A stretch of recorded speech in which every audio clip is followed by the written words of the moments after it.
Bismillahirrahmanirrahim. Assalamualaikum warahmatullahi wabarakatuh. Alhamdulillahilladzi arsala rasulahu bil huda wa dinil haq liyudhhirahu 'alad dini kullih walau karihal musyrikun. Asyhadu an la ilaha illallah wa asyhadu anna Muhammadur Rasulullah. Allahumma sholli ala Muhammad wa ala alihi wa ashabihi ajma'in, amma ba'du. Qala Allahu fil Qur'anil Karim, a'udzu billahi minasyaitonir rajim. Wasari'u ila maghfiratin mir rabbikum wa jannatin arduhas samawati wal ard uiddat lil muttaqin. Yang kami hormati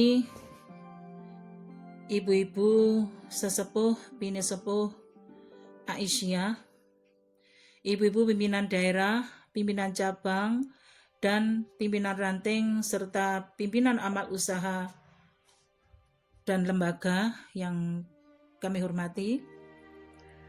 Alhamdulillah, puji syukur senantiasa kita panjatkan kehadirat Allah Subhanahu wa Ta'ala atas segala nikmat dan karunia-Nya, sehingga sampai saat ini kita masih diberikan kesempatan, kesehatan, dan kekuatan iman Islam, sehingga dapat melaksanakan salah satu tugas dakwah kita, yaitu pengajian pimpinan yang berbeda dengan Syawal tahun-tahun sebelumnya. Tanpa tatap muka, tanpa jabat tangan, tanpa hidangan, juga tanpa galak gampil, ya ibu-ibu ya. Dan semua itu yang ada sudah terhidang di depan ibu-ibu semua, di rumah ibu-ibu semua, insya Allah. Yang kedua, selawat dan salam semoga tetap tercurah pada junjungan kita Rasulullah Muhammad SAW yang telah memberikan tuntunan, bimbingan, dan pelajaran kepada kita, sehingga kita dapat melaksanakan tugas hidup ini sesuai dengan petunjuknya. Ibu-ibu yang kami hormati, seperti yang ada di tulisan tadi, tema kali ini adalah mempertahankan prestasi Ramadan. Ibu-ibu yang dirahmati Allah, semoga sehat dan semangat ibu-ibu ya. Karena Ramadan dan Idul Fitri tahun ini memang berbeda dengan tahun-tahun sebelumnya, di mana semarak dan gairahnya secara lahir dapat kita rasakan bersama-sama dengan suasana penuh kegembiraan. Namun tahun ini situasi menjadi berbeda dengan adanya pandemi COVID-19, yang kemudian Allah memberikan ujian kepada kita bagaimana mengelola hati, pikiran, dan tindakan kita untuk mengambil hikmah pada situasi ini. Seperti pada Ramadan kemarin ini, semua rangkaian ibadah Ramadan kita lakukan di rumah, mulai tarawih, sholat berjamaah, tadarus, buka bersama, dan lain-lain. Semuanya kita lakukan dengan anggota keluarga di rumah. Bahkan Idul Fitri yang menjadi puncak kegembiraan kita tetap kita lakukan bersama-sama dengan keluarga, yang semuanya ini kita terima dengan ikhlas dan ridho kepada Allah SWT, karena memang kita sudah memahami bersama janji Allah dalam Al-Quran surat Al-Baqarah 155 yang difirmankan begini, ibu-ibu sekalian, a'udzubillahi minasyaitonirrajim, walanabluwannakum bisyai'im minal khaufi wal ju'i wa naqsim minal amwali wal anfusi wath thamarat wa basyirus sabirin. Sungguh kami akan menguji kamu dengan sedikit rasa ketakutan, kelaparan, kekurangan harta, kematian dan kekurangan buah-buahan. Maka sampaikanlah kabar gembira kepada mereka yang sabar. Pendengar yang dirahmati Allah, sebagai orang beriman, insya Allah kita telah bersama-sama dan bersungguh-sungguh dengan sekuat tenaga mampu melewati ini semua dengan penuh kesyukuran dan keyakinan bahwa semua ujian ini insya Allah akan cepat berlalu. Para pendengar yang dirahmati Allah, kembali pada materi tadi mempertahankan prestasi Ramadan, Ibu-ibu ya. Memang secara umum ibadah orang-orang beriman akan meningkat secara tajam di bulan Ramadan karena hal ini termotivasi dilipat gandakan nilai amalia di bulan tersebut. Mulai dari semangat sholat berjamaah, juga sholat tarawih ya, qiyamul lail hampir tidak pernah ditinggalkan. Demikian juga tadarus Al-Quran. Rata-rata di berbagai tempat, mulai dari kota sampai pelosok-pelosok kampung melakukan tadarus Al-Quran. Termasuk infak sedekah semakin meningkat. Seperti yang contohkan Rasulullah, beliau adalah seorang yang paling dermawan dan memuncak atau meningkat kedermawanannya di bulan Ramadan. Ibu-ibu yang berbahagia, seringkali bulan Ramadan itu kita tahu semua disebut sebagai bulan tarbiyah atau bulan pendidikan.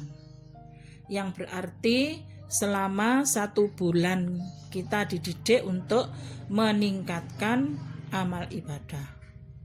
Maka dikatakan pendidikan itu sukses atau berhasil apabila ibadah pasca Ramadan yang meningkat itu dipertahankan. Karena memang tujuan puasa itu sendiri adalah la'allakum tattaqun, menjadi insan yang muttaqin, yaitu prestasi tertinggi di hadapan Allah bagi orang-orang beriman. Seperti tadi, sekali lagi, la'allakum tattaqun. Nah, disinilah tentu orang-orang beriman menginginkan agar hidupnya itu nanti berakhir dengan husnul khotimah. Ya, akan dilakukan semua ini oleh seorang hamba walaupun tidak di bulan Ramadan. Itu amalan-amalan tadi yang saya maksud. Ibu-ibu yang dirahmati Allah, seperti yang saya sampaikan tadi,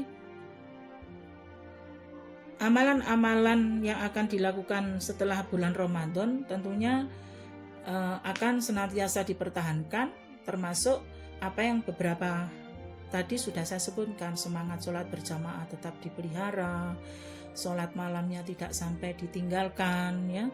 Tadarusnya juga benar-benar menghiasi kehidupan rumah tangganya. Tidak hanya dirinya sendiri, tetapi juga segenap anggota keluarganya. Secara bersama-sama atau bergantian selalu membuka kitab sucinya untuk melakukan qiraatil Quran. Juga semangat infak dan sedekah. Saat Ramadan itu juga kita lakukan dan tetap dipertahankan. Untuk yang akan datang, syukur-syukur ditingkatkan lagi untuk seluruh anggota keluarga kita. Nah, yang semuanya ini sekali lagi akan senantiasa dirawat dan ditingkatkan karena seperti ayat yang saya baca awal tadi, ada kalimat fis-sarra'i wad-dharra'i, semua itu dilakukan walaupun dalam keadaan longgar maupun sempit. Ibu-ibu yang berbahagia, insya Allah kalau semua ini kita lakukan dengan ikhlas karena Allah, Allah akan memberikan balasan tidak hanya di dunia namun juga di akhirat nanti. Kenikmatan yang luasnya seluas langit dan bumi yang akan diperoleh bagi orang-orang yang beriman. Nah, inilah poin pertama yang kiranya kita bisa lakukan di bulan Syawal dan seterusnya, insya Allah, yang mudah-mudahan kita semua akan dipertemukan Ramadan yang akan datang. Amin ya Rabbal Alamin. Ibu-ibu sesepuh, bini sepuh, Aisyah, pimpinan daerah, pimpinan cabang, pimpinan ranting, serta pimpinan amal usaha serta lembaga yang saya hormati. Poin kedua, ke depan kita Aisyah, terutama Aisyah Kota Malang, semakin banyak masalah dan tantangan yang akan kita hadapi sebagai gerakan perempuan Muhammadiyah. Karena itu kami mengajak para pimpinan Aisyah di tingkat daerah, cabang dan ranting untuk senantiasa meneguhkan ideologi dan komitmen kita, menguatkan ikhtiar dan usaha dalam memajukan gerakan, serta memperluas jaringan dan peran keluar yang bersifat melintas sesuai dengan karakter Muhammadiyah dan Aisyah yang berkemajuan. Sekali lagi, teguhkan ideologi dan komitmen kita. Bagaimana kita juga menguatkan ikhtiar dan usaha dalam memajukan gerakan, termasuk memperluas jaringan dan peran keluar yang bersifat melintas sesuai dengan karakter Muhammadiyah dan Aisyah yang berkemajuan. Nah, peran yang mendinamisasi dan memajukan gerakan Aisyah yang akan kita lakukan secara ikhlas dan kolektif, sekali lagi kolektif dan sungguh-sungguh serta amanah untuk meraih ridho Allah Subhanahu wa Ta'ala. Maka dari itu, ibu-ibu semua, semoga perjuangan dan kiprah kita di organisasi Aisyah ini akan senantiasa membawa keberkahan bagi kehidupan diri kita, keluarga, masyarakat, bangsa, dan negara. Insya Allah. Akhir kata, ibu-ibu sekalian, atas nama pimpinan daerah Aisyah Kota Malang, mengucapkan taqabbal Allahu minna wa minkum, mohon maaf lahir dan batin. Nasrum minallahi wa fathun qarib wa basyiril mu'minin. Wassalamualaikum warahmatullahi wabarakatuh.